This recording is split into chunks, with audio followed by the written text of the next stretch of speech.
Hello my cute friends, সবাই কেমন আছো? আশা করি তোমরা সবাই খুব ভালো আছো। আজকে যাবো হচ্ছে একটু ঘুরতে। মাসি বললো যে তুই আর বোন তাড়াতাড়ি রেডি হয়ে নে, তোদেরকে নিয়ে যাবো একটু ঘুরতে। তো আমরা ভাবলাম ঠিক আছে চলো, মাসি আসার আগে আমরা তাড়াতাড়ি রেডি হয়ে নিই। আর বন্ধুরা প্লিজ তোমরা আমার চ্যানেলটি সাবস্ক্রাইব করো, আমাকে সাপোর্ট করো, আমার পাশে থেকো প্লিজ বন্ধুরা। তো দেখো আমি এখানে একটা ইয়েলো কালারের একটা ড্রেস পরেছি, আর এখানে বোনও আমার পাশে রেডি হচ্ছে। আর আমরা যাব হচ্ছে লেকে ঘুরতে, একটু দোলনা চড়বো, একটু স্লিপ চড়বো, ঠিক বাচ্চাদের মতন, আর কিছু খাওয়া দাওয়া করবো গড়িয়াহাট থেকে।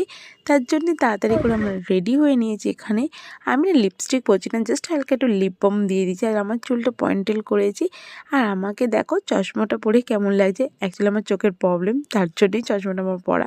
তো ভিডিওটি তোমাদের কেমন লাগলো অবশ্যই কমেন্টে জানিও।